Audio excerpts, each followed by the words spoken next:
Bonjour. Continuons avec notre série sur les signes avant-coureurs de la fin des temps.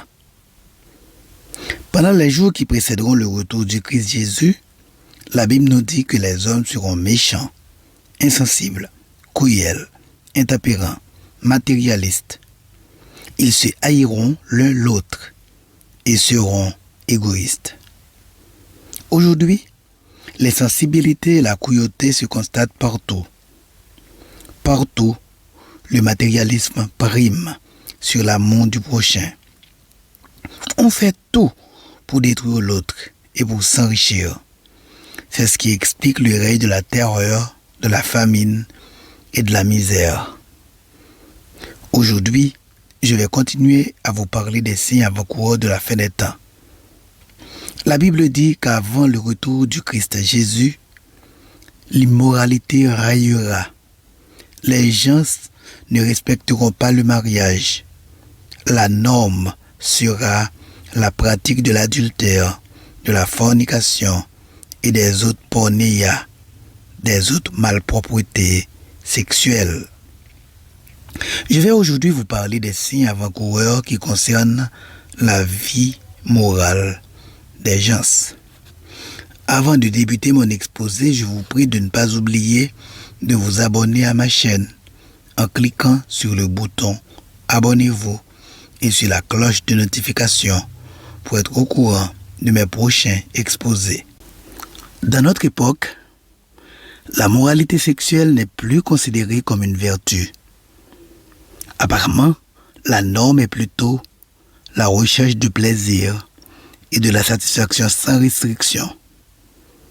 Il semble que l'adultère soit aussi universel et parfois aussi commun que le mariage.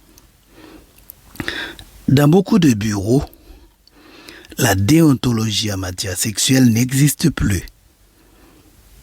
On raconte qu'un DG a eu des relations sexuelles avec la majorité des femmes de l'administration qu'il dirige.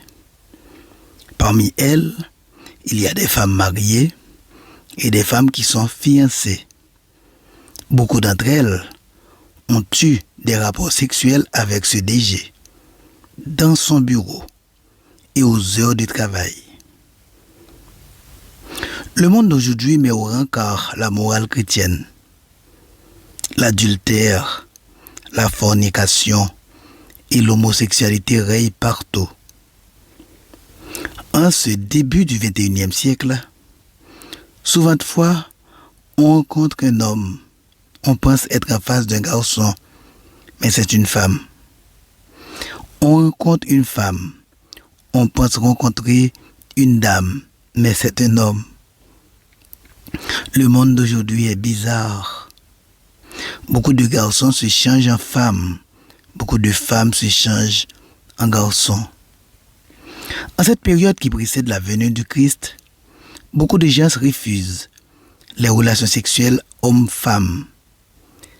Ils sont homosexuels, ils sont lesbiennes, ils sont bisexuels, ils sont zoophiles.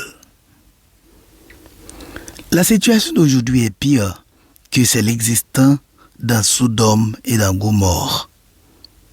À l'instar des habitants de Sodome et de Gomorrhe, les adultères, les fornicateurs, les impudiques, les homosexuels, les lesbiennes, les zoophiles, en un mot, tous qui pratiquent la malpropreté sexuelle, pornéia, seront jugés et condamnés par le Christ qui revient très bientôt. Mon ami, la situation est terrible, car on ne pratique pas seulement l'homosexualité, on la légalise. Beaucoup de pays légalisent le mariage homosexuel.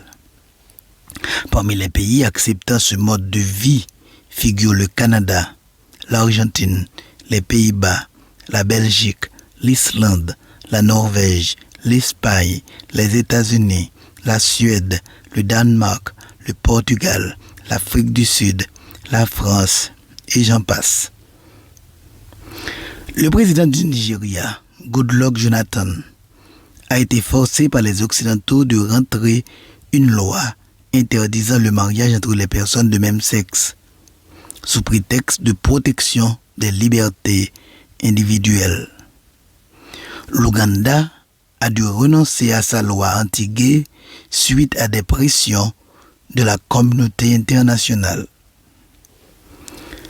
La question de l'homosexualité s'annonce comme le champ de bataille des affrontements idéologiques et culturels du futur entre l'Occident et le reste du monde. L'année 2024 a commencé avec un duel entre les pays africains et le Vatican sur la bénédiction des couples homosexuels. Bénir, c'est accepter, déclarent beaucoup de prêtres africains. Ils sont en rébellion au pape sur ce sujet et disent qu'ils ne vont pas bénir les couples homosexuels. Pour s'imposer, les homosexuels du monde organisent chaque année des Gay Pride, fierté d'être homosexuel. Chaque année, en juin, les Gay Pride réunissent des millions de manifestants pour les droits des gays et lesbiennes sur le pavé des grandes villes de la planète. Sous les drapeaux aux couleurs de l'arc-en-ciel, ces défilés festifs se déroulent dans une ambiance carnavalesque, irrésistible. L'occasion de faire la fête au son de la musique, danse ou techno, et de se rappeler de New York à Sydney, en passant par Paris ou Johannesburg, qu'il y a encore beaucoup à faire pour l'égalité des droits entre homo et hétéro. Pour vaincre les obstacles à l'homosexualité, un jour est consacré par les Nations Unies aux homosexuels, le 17 mai, appelé Journée internationale contre l'homophobie et la transphobie. Des églises telles l'Église protestante unie de France, l'Église luthérienne et l'Église réformée ont adopté le dimanche 17 mai 2015, jour consacré aux homosexuels, la possibilité de bénir les couples homosexuels.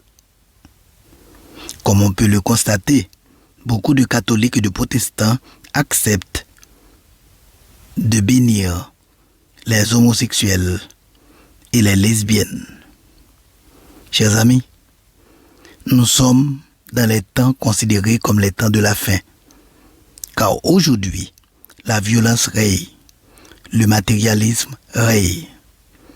Aujourd'hui, les hommes sont insensibles, les hommes sont méchants, les hommes sont hypocrites et l'homosexualité règne. Quand Dieu a créé l'univers, il a tout remis à sa place.